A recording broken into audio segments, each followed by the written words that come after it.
Okay, today we're solving radicals. Now, when we solve anything, we just undo what's going on. So, look, remember, if we had x plus 5 equals 17, to solve this, we undo addition. We have to subtract 5. We undo that, and then we get the answer, right?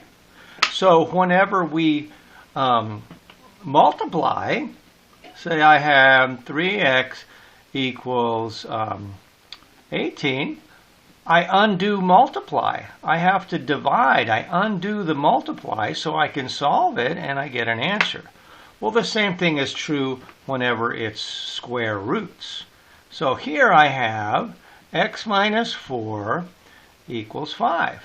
So I have to undo the square root. How do I do that? I have to square it. So I'm going to square both sides like this. Right? Raise it to the second power. That's what I'm doing. And you know 5 to the second power, 5 times 5, that's 25. What about this? Well, if you remember Algebra 1, whenever you square something that's a square root, these guys cancel out.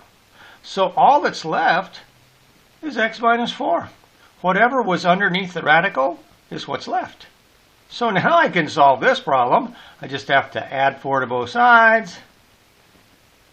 And I get x equals 29. Yahoo! That works perfect. Now, you have to check it because sometimes they don't work. But you can tell this one works. You know 29 minus 4 would be 25. And what is the square root of 25?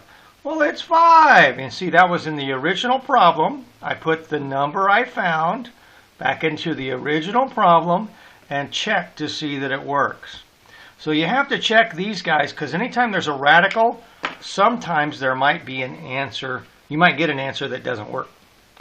Let's try a different one. What about this one? Woo-hoo-hoo, it's a cube root. Oh no! But it's not any different. Because how do I undo cubes? Well, let's say. How do I undo cube roots? How do I do that? Oh, I just have to cube it. I like to cube it. Right? So do you. So here, we have to cube both sides. Well, 2 to the third power means 2 times 2 times 2. Ocho. What about this one? Just like before, if you cube something that's a cube root, these guys cancel out. There's nothing there except x minus 3. So we're happy little campers, aren't we? Add 3 to both sides. X is 11. 11 minus 3 is 8. Right? 11 minus 3 is 8. And do you know the cube root of 8? If not, you can put it in your calculator and find it, but it is, in fact, 2. It works! Check! Yahoo! Now remember, whenever they're radicals, you need to check because sometimes it doesn't work. I'll show you one here in a minute. What if we had a number out in front of a radical?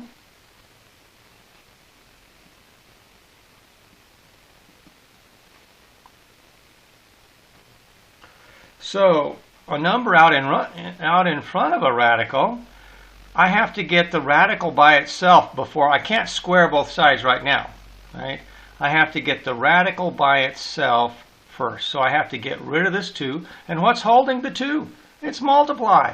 So I divide by 2, and I get this equals 16. Now I'm ready to square both sides. So I had to undo the multiply. So I had to divide. Then I have to undo this so I can square. Now 16 squared is huge.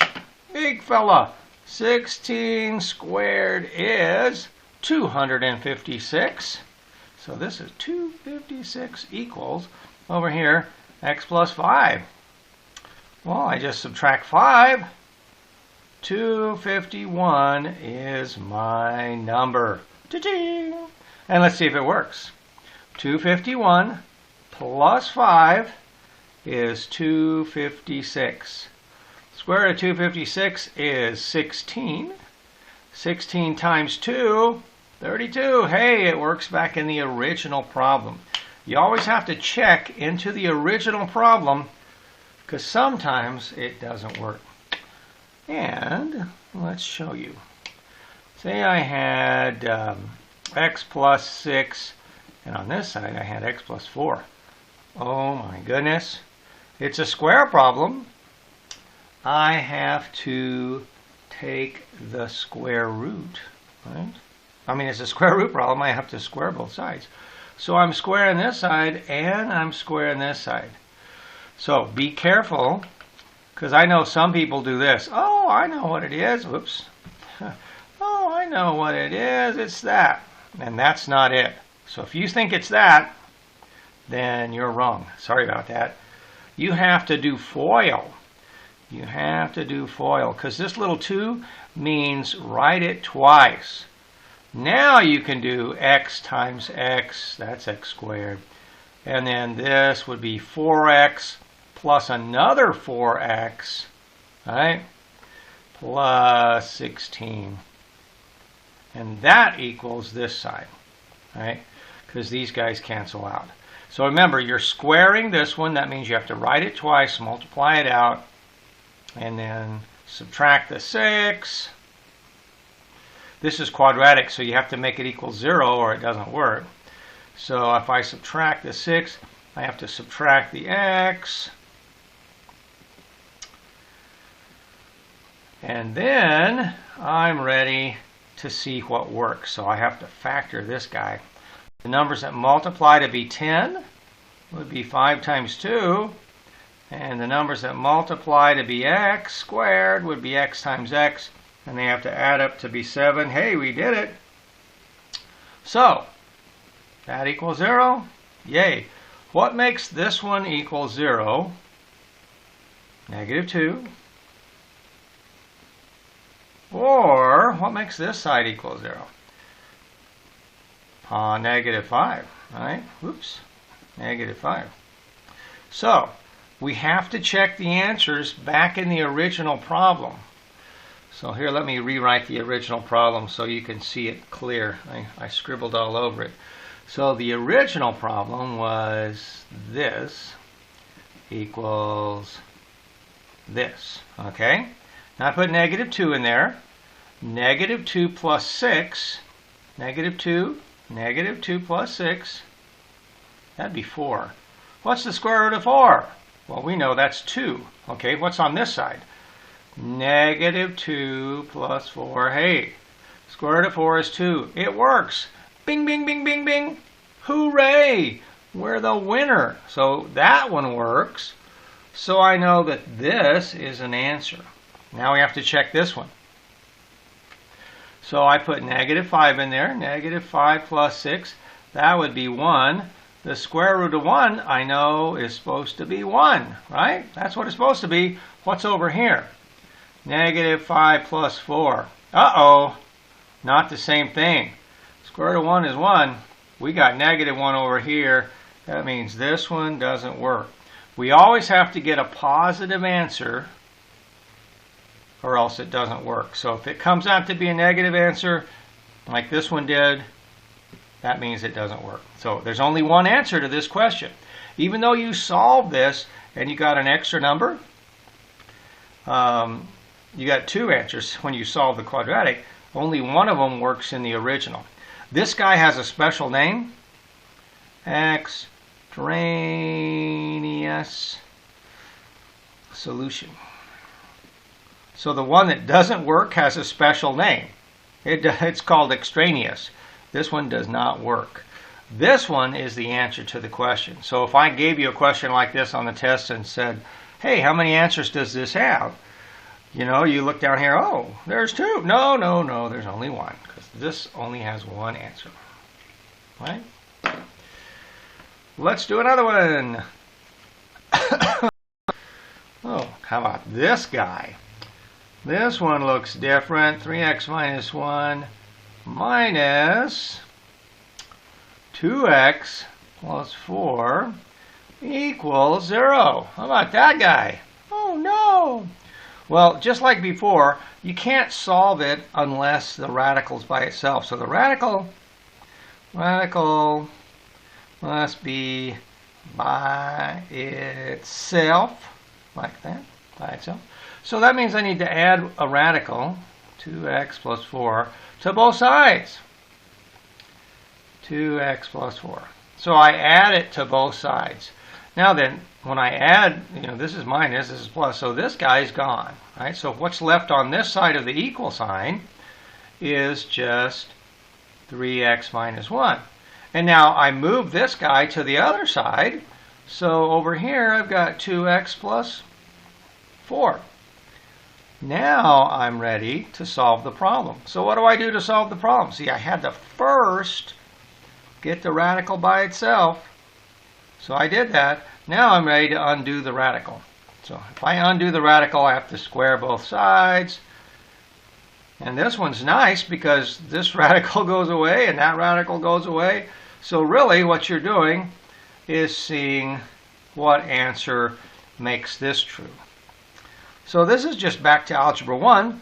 Get all the letters on one side of the equal sign, all the numbers on the other side of the equal sign. So I'll move my number over here. I'm going to add, that'll be 5 on this side. And I'll move my letter over there. Right, so my letter gets off of this side, moves over there. So I get x equals 5. So I think 5 is the answer.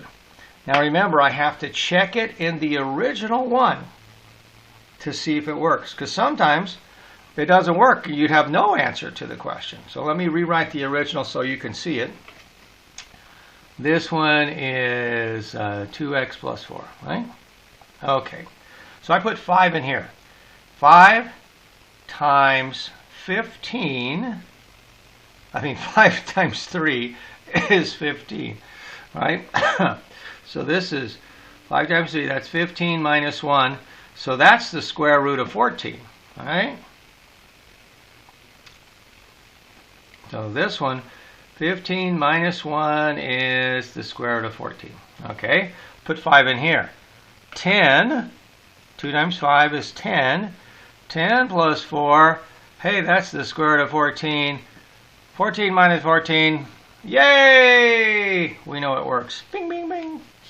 Winner, winner, winner, chicken dinner. Let's do one more. One more. And we'll be happy little campers once we do one more, I think. Right? So here we go. It is another one of these like this guy. 3x minus 11 equals x minus 3. All right? So I got a square root all by itself. That's good. And then I have to square both sides. That's my job. So when I square this, the radical goes away. 3x minus 9. Now what do you think's over here? I hope you did not say this. Because if you said that, that's wrong. Right? There has to be something in the middle. How come there's something in the middle? Because this says there's 2 of these guys. And you have to do FOIL, remember? FOIL, FOIL, FOIL. So that's x squared. Minus 3 would be minus 6. You're adding those 2, and then 3 times 3 is 9. So this is what it's supposed to be. Alrighty. This is quadratic. We cannot solve it unless we can get it all together on one side. So I'm going to add 11. And then I'm going to subtract 3. Okay, so that makes this go away, this go away. I've got 0 on this side. What's on this side? Well, let's see. Negative 6, negative 3, that's negative 9. Positive plus 11 is 20. Woo-wee, how about that? Now, can you factor that? I bet you can. Find the numbers that multiply to be 20. Well, that'd be 5 times 4. But they have to add up to be negative, so that means negative 5 times negative 4. That'd be negative times negative is positive 20. And then the front numbers are always x. X times x is x squared. Yay, we did it. So what does that mean? What makes this equal 0? What makes this one equal 0 is positive 4. X equals 4. Or, what makes this one equal 0? Positive 5. Okay? Now then, we have to check. Remember this new word I taught you just a second ago? We have to check because one of these guys might be extraneous. Right? It could be that both of them work. Two things, you can get two answers that work. You can get just one answer that works and one that's extraneous. Or once in a while, both of these don't work. Right? So you have to put it back in the original problem to see if it's true or not. So let me rewrite the original so you can see the whole thing. Here we go. 3x minus 11 equals x minus 3 squared. Right? That's what it said. No, not squared. X minus 3. It was squared whenever I did that. Okay, so this is the original problem. So I'm going to put 4 in there.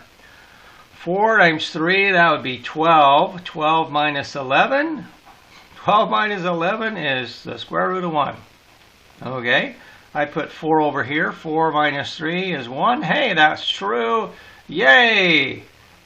4 works. Now, it could be that this one works, or it could be that this one doesn't work. Right? That'd be this special word, extraneous. Look at all those vowels. All of them. Oh no, I don't have I. I thought it was A-E-I-O-U, but it's not. All right, let's try 5. 5 goes in. Whoa, stop it. 5 goes in, and I get 15. 3 times 5 is 15 minus 11. Well, that'd be 4. So the square root of 4 is on this side. And if I put 5 right here, 5 minus 3 is 2. Hey, it works. Yay! So there was no extraneous. There were, in fact, 2 answers to this problem. So you have to make sure and check your answers, because sometimes when you get 2 answers, one works and the other one doesn't. Right? Sometimes when you get 2 answers, neither one of them work. Sometimes both of them work. So this one has 2 solutions. These 2 are the solutions to that. So just be careful and you will be okay. That is our work for today. You should be able to do today's homework. Bye.